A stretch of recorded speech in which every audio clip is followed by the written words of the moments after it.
வணக்கம். தமிழருவியின் பிரதான செய்திகள். இன்று 25 ஜூன் மாதம் 2026 ஆண்டு வியாழக்கிழமை. இன்றைய பிரதான செய்திகளுக்குள் உங்களை அழைத்துச் செல்லும் நான் மலரவன். இன்றும் பிரதான செய்திகள் வாயிலாக தாயகம் மற்றும் சர்வதேச செய்திகளோடு இணையலாம். முதலில் தாயக செய்திகள். நாடு தழுவிய ரீதியில் டெங்கு நோயின் தாக்கம் அதிகரித்துள்ள நிலையில் அதிக ஆபத்து உள்ளதாக கண்டறியப்பட்ட 538 கிராம சேவகர் பிரிவுகளில் டெங்கை கட்டுப்படுத்துவதற்கான 3 நாள் விசேட நடவடிக்கை ஆரம்பிக்கப்பட்டுள்ளது. 14 மாவட்டங்களை சேர்ந்த 104 சுகாதார வைத்திய அதிகாரி பிரிவுகளை உள்ளடக்கிய இந்த நடவடிக்கைகள் மேற்கொள்ளப்படுகின்றன. குறிப்பாக கொழும்பு மாவட்டத்தில் பத்திரமுல்லை, பொருளஸ்கமுக, மகரகம, தெகிவளை, கொத்தட்டுவ, கொலன்னாவ மற்றும் முரட்டுவை உள்ளிட்ட 24 சுகாதார மருத்துவ அதிகாரிகள் பிரிவுகளுக்கும் கம்பக மாவட்டத்தில் உள்ள 15 சுகாதார மருத்துவ அதிகாரிகள் பிரிவுகளும் அதிக ஆபத்துள்ள பகுதிகளாக அடையாளப்படுத்தப்பட்டுள்ளன. தேசிய டெங்கு ஒழிப்பு பிரிவின் தரவுகளுக்கு அமைய தற்போது நாடு முழுவதிலும் பதிவாகியுள்ள டெங்கு நோயாளிகளின் எண்ணிக்கை 47,530 அதிகரித்துள்ளதுடனும் இதுவரையில் 29 பேர் உயிரிழந்துள்ளதாகவும் தெரிவிக்கப்படுகின்றது. அத்துடன் மேல் மாகாணத்தில் டெங்கு நோய்களின் எண்ணிக்கை 5 மடங்காக அதிகரித்துள்ளதால் மாகாணத்தில் உள்ள டெங்கு செயலணியை மீண்டும் செயல்படுத்துமாறு அரச மருத்துவ அதிகாரிகள் சங்கத்தின் ஊடக பேச்சாளர் கோரிக்கை விடுத்துள்ளார். இதற்கிடையே டெங்கு ஒழிப்பு மற்றும் கட்டுப்பாடு தொடர்பான தகவல்களை பெற்றுக் கொள்வதற்காக விசேட டெங்கு கட்டுப்பாட்டு அறை ஒன்று ஸ்தாபிக்கப்பட உள்ளது. டெங்கு கட்டுப்பாட்டு அறைகளில் திங்கள் முதல் வெள்ளி வரை காலை 8 மணி முதல் இரவு 8 மணி வரையிலும், சனிக்கிழமைகளில் காலை 8 மணி முதல் நண்பகல் 12 மணி வரையிலும் பொதுமக்கள் தகவல்களை பெற்றுக்கொள்ள முடியும் என தெரிவிக்கப்பட்டுள்ளது. இலங்கையின் பொருளாதாரத்திற்கு பாரிய பங்களிப்பை வழங்கியுள்ள மலையக மக்களுக்கு வீடமைப்பதற்காக வழங்கப்படும் காணியின் அளவு 10 பேச்சஸ் ஆக உயர்த்தப்பட்டதாகவும் பெருந்தோட்ட மற்றும் சமூக உட்கட்டமைப்பு அமைச்சர் தெரிவித்துள்ளார். நாடாளுமன்றம் சபாநாயகர் தலைமையில் கூடிய போதே எழுப்பப்பட்ட வாய்மூல கேள்விக்கு பதிலளித்த போது அவர் இதனை தெரிவித்துள்ளார். இலங்கைக்கு வந்து 200 ஆண்டுகளை கடந்துள்ள மலையக சமூகம் நாட்டின் பொருளாதாரத்தின் முதுகெலும்பாக திகழ்கிறது. கடந்த ஆண்டில் மாத்திரம் தேயிலை ஏற்றுமதி மூலம் $1.5 பில்லியன் வருமானம் கிடைத்துள்ளது. வரலாற்றை ஆராய்ந்தால் அவர்கள் நாட்டிற்கு சுமார் $300 பில்லியன் வரை ஈட்டி தந்துள்ளன என்பதை ஏற்றுக்கொள்ள வேண்டும் என்றார். மேலும் கடந்த அரசாங்க காலத்தில் மலையக மக்களுக்கு 7 பேச்சர் காணியை ஒதுக்கீடு செய்ய தீர்மானிக்கப்பட்டிருந்தது. ஆனால் ஜனாதிபதி தலைமையிலான எமது அரசு அதனை 10 உயர்த்தியுள்ளது. தற்போது இந்திய அரசாங்கத்தின் நிதி உதவியுடன் 28 லட்சம் ரூபாய் பெறுமதியில் 466 வீடுகள் கட்டப்பட்டு வருகின்றன. அவற்றுக்கான நீர், மின்சாரம் மற்றும் வீதி வசதிகளை ஏற்படுத்த இலங்கை அரசாங்கம் ஒரு வீட்டிற்கு தலா 4 லட்சம் ரூபாயை ஒதுக்கியுள்ளது. அனர்த்தங்களால் பாதிக்கப்பட்ட தோட்ட வீடுகளை புனரமைக்க 32 லட்சம் ரூபாய் வரை வழங்கப்படுகிறது என குறிப்பிட்டார். எனினும் மலையகத்தில் உள்ள சுமார் 2 லட்சம் குடும்பங்களுக்கு காணிகளை வழங்குவதில் நில பற்றாக்குறை மற்றும் மண்சரிவு அபாயங்கள் போன்ற சவால்கள் காணப்படுவதாகவும் அவற்றை கடந்து மக்களின் உரிமைகள் படிப்படியாக உறுதி செய்யப்படும் என்றும் அமைச்சர் தெரிவித்துள்ளமை இங்கே குறிப்பிடத்தக்கது. பாரம்பரிய கரைவலை மீன்பிடி முறைமைக்கு தடை விதிக்கப்படவில்லை. இதில் உள்ள பிரச்சனைகளை தீர்ப்பதற்கு 1 வருட கால அவகாசம் கோரப்பட்டுள்ளது. நாம் கடற்தொழிலாளர்களை கைவிட மாட்டோம் என்று கடற்தொழில், நீரியல் மற்றும் கடல் வளங்கள் அமைச்சர் ராமலிங்கம் சந்திரசேகர் தெரிவித்துள்ளார். நாடாளுமன்றத்தில் உரையாற்றுகையிலேயே அவர் இவ்வாறு கூறினார். இது தொடர்பில் அமைச்சர் மேலும் கூறியவை வருமாறு: கரைவலை மீன்பிடி என்பது ஒரு பாரம்பரிய முறையாகும். அந்த முறைமை இலங்கையில் தடை செய்ய அது தொடர்ந்து முன்னெடுக்கப்படும். எனினும் உளவு இயந்திரம் உள்ளிட்ட உபகரணங்களை பயன்படுத்தி கடல் வளத்தை அழிக்கும் வகையில் முன்னெடுக்கப்படும் மீன்பிடி நடைமுறைகளே தடை செய்யப்பட்டுள்ளன.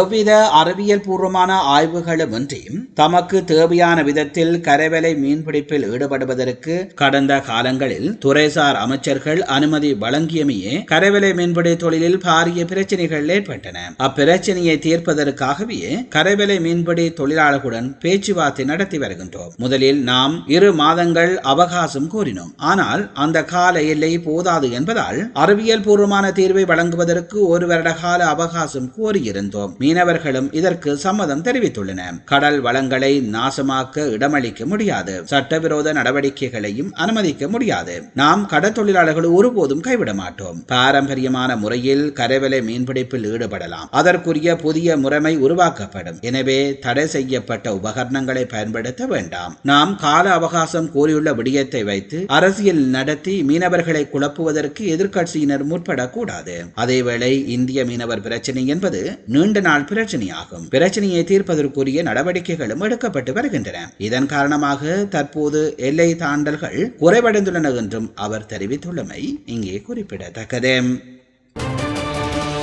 ஜாழ்ப்பாணம் செம்மணி மனித புதைகுழியில் தொடர்ச்சியாக மீட்கப்பட்டு வரும் மனித எலும்புக்கூடுகள் தமிழ் மக்களுக்கு எதிராக காலம் காலமாக அரங்கேற்றப்பட்ட அநீதிகளையும் இனப்படுகொலையையும் சர்வதேச ரீதியில் உறுதிப்படுத்துவதற்கு மிக முக்கிய வரலாற்று ஆவணமாக மாறியுள்ளது என்று இலங்கை தமிழரசு கட்சியின் நாடாளுமன்ற உறுப்பினர் இளைதம்பி சிறிநாத் தெரிவித்தார். இந்த விவகாரத்தில் அரசு தீர்க்கமான முடிவை எடுத்து தனது நடுநிலைத்தன்மையையும் நீதித்தன்மையையும் உலகுக்கு வெளிப்படுத்த வேண்டும் என்றும் அவர் வலியுறுத்தினார். நாடாளுமன்றத்தில் நடைபெற்ற விவாதத்தில் கலந்து கொண்டு உரையாற்றுகையிலேயே அவர் மேற்கொண்டவாறு குறிப்பிட்டார். ஜாழ்ப்பாணம் செம்மணி மனித புதைகுழி அகழ்வின் மூலம் இதுவரையில் 400க்கும் மேற்பட்ட மனித எலும்புக்கூடுகள் அடையாளம் காணப்பட்டு அதற்கான அறிவியல் ஆதாரங்கள் வெளிக்கொணரப்பட்டுள்ளன.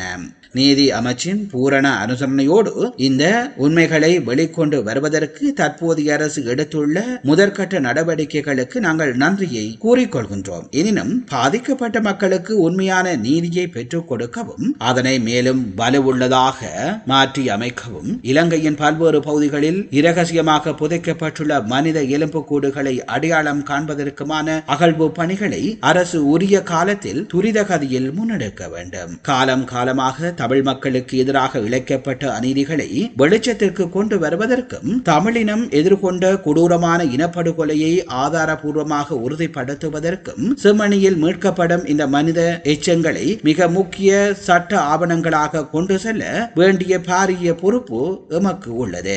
எனவே இந்த விவகாரத்தை மூடி மறைக்காமல் அரசு உறுதியான முடிவை எடுத்து தனது நடுநிலைத்தன்மையையும் நீதி வழங்கும் தன்மையையும் பகிரங்கமாக வெளிப்படுத்த வேண்டும் என இந்த உயரிய சபையில் கேட்டுக்கொள்கிறேன் என்று அவர் தெரிவித்துள்ளமை இங்கே குறிப்பிடத்தக்கது.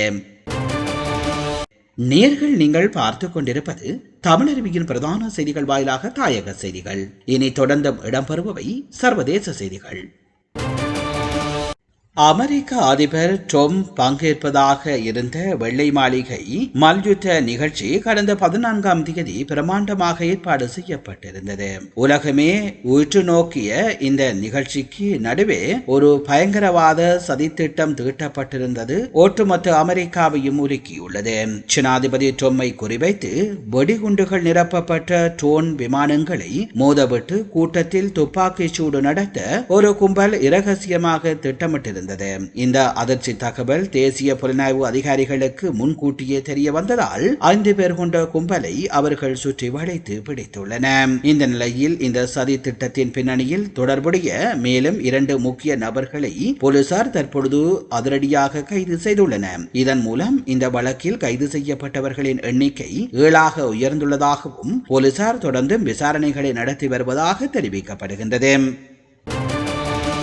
ஹங்கேரியின் புதிய பிரதமராக பொறுப்பேற்றுள்ள பீட்டர் மக்கியார் நாட்டின் கடந்த 20 ஆண்டுகளாக அரச நிர்வாகத்தில் நடந்துள்ள பண மோசடிகள் மற்றும் ஊழலை ஒழிக்க அதிரடி சட்ட திருத்தங்களை நாடாளுமன்றத்தில் முன்மொழிந்துள்ளார். முன்னாள் பிரதமரின் ஆதரவாளரான தற்போதைய அதிபர் தமாஸ் சுலியோக்கை பதவியிலிருந்து நீக்க அவர் முடிவு செய்துள்ளார். ஊழல் காரணமாக நாட்டின் பொருளாதாரம் 10% வரை பாதிக்கப்பட்டுள்ளதாக கூறியுள்ள பிரதமர் இதற்காக 47 சட்டங்களை திருத்தி தேசிய சொத்து பாதுகாப்பு மற்றும் மீட்பு அலுவலகம் என்ற புதிய விசாரணை அமைப்பை உருவாக்கியுள்ளார். மேலும் நீதிபதிகளின் ஓய்வு பெறும் வயதை 70ஆக மாற்றவும் எம்பிக்களின் பதவிக்காலத்தை 12 ஆண்டுகளாக கட்டுப்படுத்தவும் திட்டமிடப்பட்டுள்ளது. ஹங்கேரி பிரதமரின் இந்த அதிரடி நடவடிக்கைகள் அந்த நாட்டு அரசியலில் பெரும் பரபரப்பை ஏற்படுத்தியுள்ளது. ஆப்பிரிக்கா நாடான நைஜீரியாவின் வடமத்திய பகுதியில் உள்ள பிளாட்டோ மாகாணம் கடந்த சில ஆண்டுகளாகவே அடுத்தடுத்து நடக்கும் வன்முறை சம்பவங்களால் பெரும் பதற்றத்துடனேயே காணப்பட்டு வருகிறது.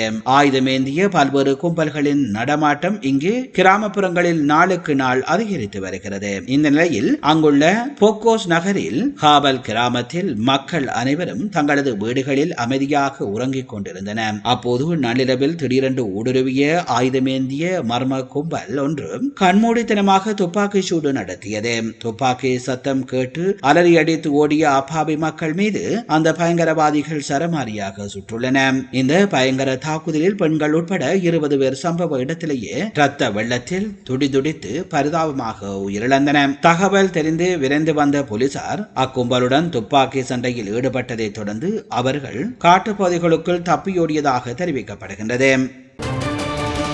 அமெரிக்கா மீதான ஈரானின் மரியாதை மட்டுமே இரு நாடுகளுக்கிடையே போரை நிரந்தரமாக முடிவுக்கு கொண்டு வரும் என்று அமெரிக்க அதிபர் டொனால்ட் ட்ரம்ப் தெரிவித்துள்ளார். வெள்ளை மாளிகையில் செய்தியாளர்களிடம் பேசிய ட்ரம்ப் அச்சுறுத்தலை விட இரு நாடுகளுக்கு இடையான தூதரக ரீதியிலான மரியாதையே அமைதிக்கு முக்கியம் என்றும் குறிப்பிட்டுள்ளார். அவர் ஈரான் எங்களை மதிக்கும் வரை எங்களுக்கு எந்த பிரச்சனையும் இல்லை. நான் பயம் என்ற வார்த்தையை பயன்படுத்த விரும்பவில்லை. அது தவறான வார்த்தை. ஆனால் அவர்கள் அமெரிக்காவை மதிக்க வேண்டும் என்றார். மேலும் இரு நாடுகளுக்கு இடையே முழுமையான அமைதி ஒப்பந்தம் ஏற்பட்டால் முடக்கப்பட்டுள்ள ஹோர்முஸ் நீரிணை கடல்வழி பாதை முற்றிலும் திறக்கப்படும் என்றும் அது உலக அளவில் கச்சா எண்ணெய் விலையை நிலைநிறுத்த உதவும் என்றும் நம்பிக்கை தெரிவித்தார்.